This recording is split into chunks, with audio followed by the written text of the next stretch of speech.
Scholars academy की official platform पे आप सभी का स्वागत है।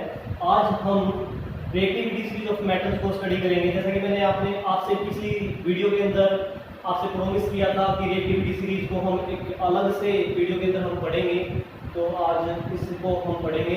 ये इसलिए भी हमारे लिए इम्पोर्टेंट है, ना केवल केमिकल रिएक्शन या केमिकल इक्वेशंस के अंदर ये टॉपिक कवर होता है सिंगल डिस्प्लेसमेंट रिएक्शन के अंदर, बल्कि साथ साथ मेटल्स एंड नॉन मेटल्स का सबसे इम्पोर्टेंट टॉपिक है।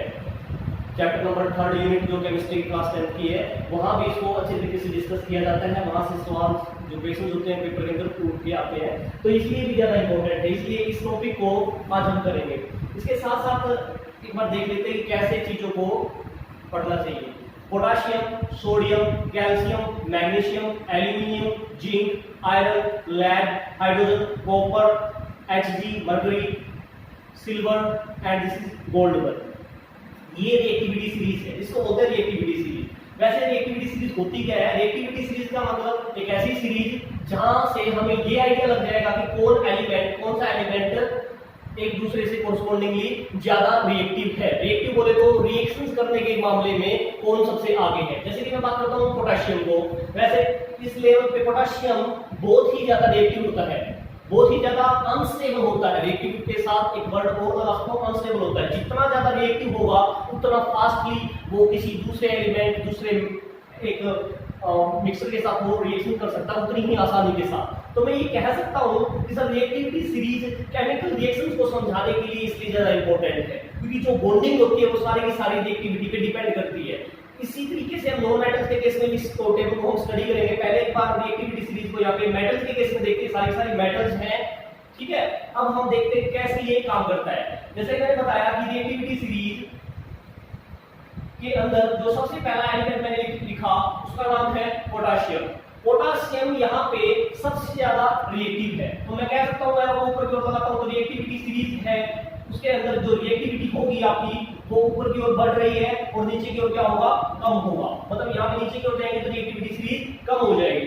मैं आपको बता देता हूँ ताकि आपको पता चले कि रिएक्टिविटी सीरीज ऊपर की ओर रिएक्टिविटी बढ़ रही है, नीचे की ओर कम हो रही है। आपको वैसे ही पता है गोल्ड और सिल्वर जो मेटल्स होती है वो सबसे ज्यादा लेस रिएक्टिव होता है, इसीलिए जो ऑर्नामेंट्स होते हैं, जो ज्वेलरी होती है, वो सारी गोल्ड और सिल्वर की होती है। वो एयर के साथ, वाटर के साथ, मॉइस्चर के साथ, किसी के साथ भी रिएक्शन नहीं करती है, इसीलिए वो सबसे ज्यादा एक्सपेंसिव मेटल्स के तौर पे यूज की जाती है। इतना ही था यहाँ पे इस चीज को समझने के लिए। अब ये चीज हमारे पास बहुत सारे मेथड हो सकते हैं बुक के अंदर, जैसा कि लिखा गया है कि इसको पढ़ लिया जाए, लेकिन इसका एप्लीकेशन भी अब हम पढ़ेंगे साथ साथ। लेकिन इसको क्रैम करना, याद करना हमारे लिए बहुत ज्यादा जरूरी है, और उस याद करने के लिए मैंने एक छोटी सी टेक्निक बनाई है जिसके थ्रू हम इस टॉपिक को या इस रिएक्टिविटी सीरीज ऑफ मेटल्स को हम आसानी से लर्न कर सकते हैं, बाय हार्ट कर सकते हैं इसको। मतलब एक बार यदि मैं टेक्निक आपको समझा दूंगा तो पूरी लाइफ आपको ये रिएक्टिविटी सीरीज हमेशा के लिए दिल और दिमाग दोनों में छप जाएगी, ठीक है। तो यहां से एक बार देखते हैं कि मैंने टॉपिक कैसे इसको कवर करेंगे। के फॉर काशी, काशी भगवान शिव का नाम है, ना से बनेगा यहाँ पे नाथ, काशी नाथ, का सी ए, कैल्शियम को क्या करूंगा कवर? का। के से पोटाशियम का जिसका था ना उसके सामने लिखते हैं काशी, काशीनाथ का। एमजी को मैंने मान लिया माली के लिए यूज किया गया ये वाला वर्ड, माली, भगवान काशीनाथ, तो काशीनाथ का माली। ये एल, ऐसा फीलिंग आ रहा है जैसे आलू आलू आलू, एल आलू आलू, तो यहाँ पे मैंने बनाया आलू, भगवान काशीनाथ का आलू, सॉरी काशीनाथ का माली आलू, जेड एल, इसके सामने आएगा जरा, इससे क्या फील हो रहा है? जरा। ये थोड़ा सा बस एक बार आप पढ़ लोगे, एक बार देख लोगे तो ऑटोमेटिकली आपको याद हो जाएगा। तो जरा एक बार ध्यान से देखना, आपको पूरी टेबल, एक पूरी वीडियो आपको देखनी पड़ेगी, इसलिए आपको जिंक को मैं कवर कर देता हूं जरा से, एल को आलू से, काशीनाथ का माली आलू जरा, एफी से जो कि आयरन के लिए यूज किया गया है फीके, फीके, पीवी से पकाता, पकाता, है से है, काशीनाथ का माली आलू जरा फीके पकाता है। अब जो भोलेनाथ का जो या काशीनाथ का जो माली है वो आलू पकाता है खाने के लिए, और जो आलू है ना वो जरा फीके पकाता है। उसमें मसाले वगैरह कम डालता है।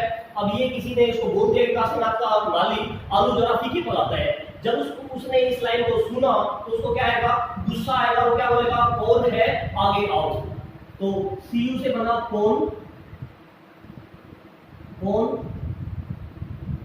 है, एसजी से है, आगे एसजी से आगे, और एयू से और जो भी गोल्ड की यूज होती है आओ। कौन है आगे आओ। देखो जरा, काशीनाथ का माली आलू जरा फीके पकाता है, कौन है जरा, कौन है आगे आओ।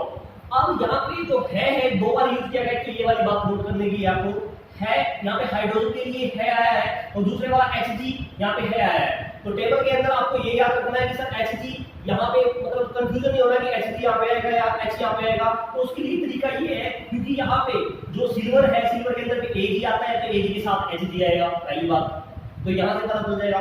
दूसरे वाली बात है, क्योंकि H के अंदर एक सिंगल वर्ड है और Hg के अंदर दो लेटर्स हैं, तो इसलिए पहले सिंगल लेटर को लिखेंगे, उसके बाद में ड्यूल लेटर्स को लिखेंगे। इससे भी हम इसकी पहचान कर सकते हैं। तो अभी ये पूरी की पूरी स्टेटमेंट याद होगी, बिल्कुल सभी को याद हो सकती है। छोटी सी बात है, काशीनाथ का माली आलू जरा फीके पकाता है, और जब उसको गुस्सा आएगा कौन क्या बोलेगा, कौन है आगे आओ। कौन है आगे आओ, हमें बताओ कि कौन कहता है ये बात। तो इस चीज से अब पूरा का पूरा आपको रिएक्टिविटी सीरीज याद हो जाएगी। काशी का मतलब पोटेशियम, नाथ से यहाँ पे Na सोडियम के लिए रिप्रेजेंट करेगा, का कैल्शियम, माली से मैंने जो पहला वर्ड लिया तो Mg के लिए लिया, मैग्नीशियम के लिए लिया है, आलू बोले तो एल्यूमिनियम, जिंक के लिए जरा, फीके, आयरन के लिए फीके, फीके Fe, और लेड के लिए मैंने क्या लिया, पकाता, हाइड्रोजन के लिए है, कॉपर के लिए कौन, Hg है, और सिल्वर के लिए आगे, और Au के लिए आओ। ये तो वैसे ही मैच कर रहे हैं, और आगे आओ। समझ में आ गया। तो इससे रिएक्टिविटी सीरीज आपको बिल्कुल कंफर्म याद हो जाएगी कि कौन है आगे आओ। तो पूरा का पूरा ये लाइन स्टेटमेंट याद हो सकती है। रिएक्टिविटी सीरीज का ये सबसे आसान जो मैंने अभी बताया, रिदम बनाई काशीनाथ का माली आलू जरा फीके पकाता है, कौन है आगे आओ। इससे हमारे को बाई हार्ट याद हो जाएगा इसको पूरा देखते ही। अब बात थी कि सर रिएक्टिविटी सीरीज, जैसे कि मैंने बताया था कि ऊपर से जब नीचे की ओर आते हैं तो रिएक्टिविटी सीरीज कम होती जाएगी, मतलब मेटल की रिएक्टिविटी कम होगी और ऊपर की ओर रिएक्टिविटी बढ़ेगी। बुक के अंदर यदि ऐसा मिले कि रिएक्टिविटी सीरीज के सामने एरो लगा के मिले, क्या नीचे की ओर रिएक्टिविटी दिखे, तो समझ जाना कि रिएक्टिविटी कम हो रही है नीचे की ओर, ऊपर की ओर बढ़ रही है। ठीक है ना। तो यहाँ पे मैं इंक्रीज के लिए वर्ड यूज किया मैंने, इंक्रीज हो रही है, सभी को वैसे ही पता है, ऊपर की ओर जाएगा तो बढ़ेगा, नीचे हो जाएगा तो घटेगा।